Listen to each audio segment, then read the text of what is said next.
ہر طرف بتوں کی پرستش ہے، نمرود کے مجسمے بنے ہوئے ہیں اور لوگ ان کی پوجا پاٹ کرتے ہیں۔ اب ابراہیم کا امتحان ہے کہ کیا اس ماحول کے اندر وہ ان کی طرف جھکاؤ کرتا ہے، لیکن جناب ابراہیم کہتے ہیں کہ ان تماثیل کے آگے تم آسن مارے بیٹھے ہو، جو اپنا دفاع بھی نہیں کر سکتے اور اپنی ضرورت کی تکمیل بھی نہیں کر سکتے، تمہاری ضرورتوں کو کیسے پورا کریں گے؟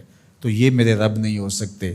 شمس و قمر کو، چاند کو، سورج کو، ستاروں کو پوجتے ہو، اچھا یہ چاند، یہ ستارے رب ہے؟ تو جب ڈوب گئے تو کہا کہ جو ڈوبنے والے ہیں وہ میرے رب تو نہیں ہو سکتے، مجھے رب کی ضرورت پڑ جائے، رب ڈوبا ہوا ہو تو مجھے تو وہ چاہیے جو ہر وقت حاضر ہو، تو میں تو اس رب کی پوجا نہیں کر سکتا۔ یہ ان کے شعور کا امتحان تھا اور اس شعوری امتحان میں پورے نکلے۔ پھر اس کے بعد اگلا امتحان تھا کہ وہ اس شعور کو بیان کرنے کی طاقت بھی رکھتے ہیں کہ نہیں۔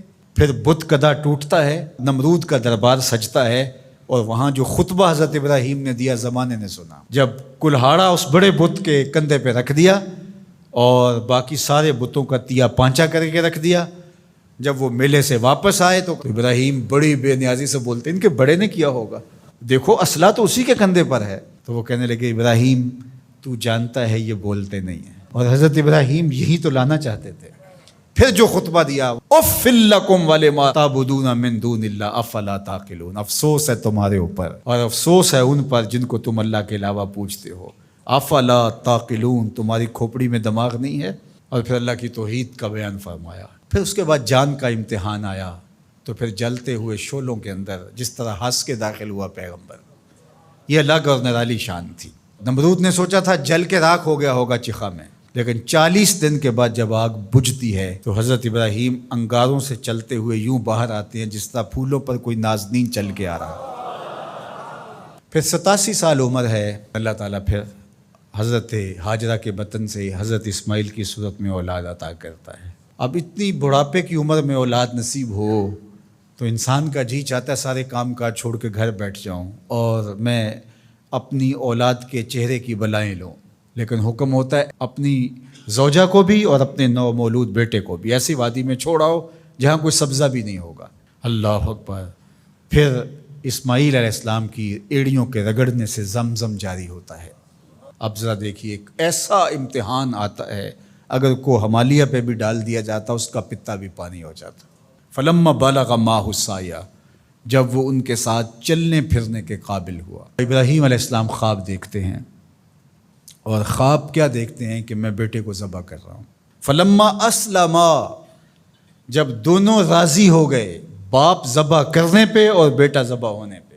اب باپ کی آنکھوں پہ پٹی بندھی ہے، ہاتھ میں چھری ہے، 100 سال کا بوڑھا باپ، جبل صبیر کا دامن منا کی وادی، کارکنان قضاء و قدر دم بخود ہیں، شمس و قمر، یہ منظر آج سے قبل انہوں نے نہیں دیکھا تھا، اور سورج بادلوں کی اوٹ میں منہ چھپانے کی کوشش کر رہا ہے کہ یہ منظر مجھ سے نہیں دیکھا جائے گا۔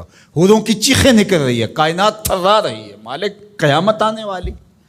اور مالک بھی فرشتوں سے کہہ رہا تھا کہ تم کہتے تھے نا کہ سجدے ہم کریں گے، تسبیحات ہم کریں گے، انسان تو دینگا مشتیاں کرے گا، ذرا میرے بندے کی اس ادا کو بھی دیکھو، میرے حکم کی تعمیل پر میرے بندے کی اس انوکھی ادا کو بھی دیکھو۔ چھری کی نوک حلق کے اوپر رکھ کے پورا وزن ڈال دیا، گلا کٹ گیا، خون بہنے لگا۔ ابراہیم علیہ السلام ایک عجیب کیفیت میں، کیا کیفیت ہو سکتی ہے، میرے پاس تو لفظ نہیں ہیں۔ اللہ اکبر۔ جلدی سے جو ہے وہ آنکھوں سے پٹی کھولتے ہیں تو دیکھتے ہیں کہ منظر بدلا ہوا ہے۔ بیٹا سمجھ کے جس کو ذبح کیا وہ تو دمبا تھا، اور اسماعیل علیہ السلام پاس کھڑے مسکرا رہے ہیں، اور پاس حضرت جبریل امین بھی کھڑے ہیں۔ یہ اس بات کا عملی ثبوت ہے یہ وہ دمبا لے کے آئے ہیں۔ تو بے ساختہ جناب ابراہیم علیہ السلام کی زبان پر جو لفظ آیا وہ یہ تھا، اللہ اکبر، اللہ اکبر۔ تو حضرت اسماعیل بولے لا الہ الا اللہ واللہ اکبر، پاس کھڑے جبریل بولے اللہ اکبر وللہ الحمد۔ اللہ نے کہا اے ابراہیم تمہاری قربانی کی سنت کو بھی قیامت تک جاری رکھیں گے، تمہاری زبانوں سے نکلے ہوئے جملے بھی مرنے نہیں دیں گے۔ وَنَادَيْنَاهُ أَن يَا إِبْرَاهِيمُ قَدْ صَدَّقْتَ الرُّؤْيَا إِنَّا كَذَلِكَ نَجْزِي الْمُحْسِنِينَ، اس حال میں ہم نے ندا دی ابراہیم تو نے واقعی خواب پورا کر دکھایا۔ إِنَّ هَذَا لَهُوَ الْبَلَاءُ الْمُبِينُ، اللہ فرماتا ہے یہ بہت بڑا امتحان تھا، یہ چھوٹا امتحان نہیں تھا۔ اور پھر میرا رب رب ہو کے کیا کہتا ہے؟ سلام علی ابراہیم، اے ابراہیم تیرے اوپر سلامتیاں نازل ہو۔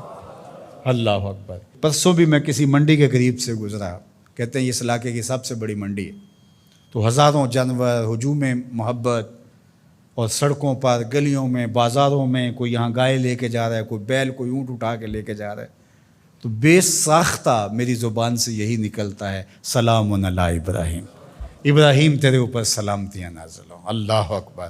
اور اس قربان گاہ پر، جس قربان گاہ پر حضرت اسماعیل کو لے کر کے چلے تھے، منا کی وادی میں جبل سبیر کے پاس، وہاں 25 لاکھ حجاج جانور ذبح کریں گے، تو منا کی وادی اس گونج سے منور ہوگی، آواز آ رہی ہوگی، سلام علی ابراہیم، ابراہیم تیرے اوپر سلامتی۔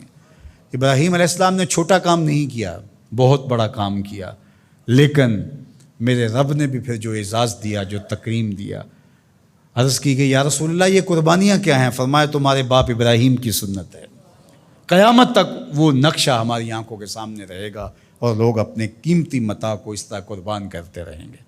ہمارے ایک بزرگ فرمایا کرتے تھے کہ ہر بندے کا کوئی نہ کوئی اسماعیل ہوتا ہے، جب تک وہ اپنے اسماعیل کی گردن پر چھری نہیں رکھتا رب کا قرب نصیب نہیں ہوتا۔ تو اپنی عزیز ترین متاع اللہ کی راہ میں قربان کرنے کا موقع آ جائے، وہ جان ہو، وہ اولاد ہو، وہ مال ہو، وہ منصب ہو، جب حالات تقاضا کریں اور آپ کو لگے کہ میرے مالک کا مجھ سے یہ تقاضا ہے، تو راہ خدا کے اندر قربان کرنے کا جب یہ جذبہ اس لیول تک پہنچ جائے، تو پھر آپ اس نور سے مالا مال ہوتے ہیں، اس فیض سے فیض یاب ہوتے ہیں۔ ہمارے لیے یہ واقعات اس لیے رکھے، ہم تو چھوٹے چھوٹے امتحانوں سے ڈر جاتے ہیں، ہمیں بڑے امتحان بھی دینے پڑے تو ہمارے بڑوں کی سیرت یہ ہے کہ ہم کشادہ دلی کے ساتھ، خوش دلی کے ساتھ ان امتحانوں سے گزریں، پھر ہمارے رب کی رحمتیں اور کرم نوازیاں ہمارے شامل حال ہوں گی۔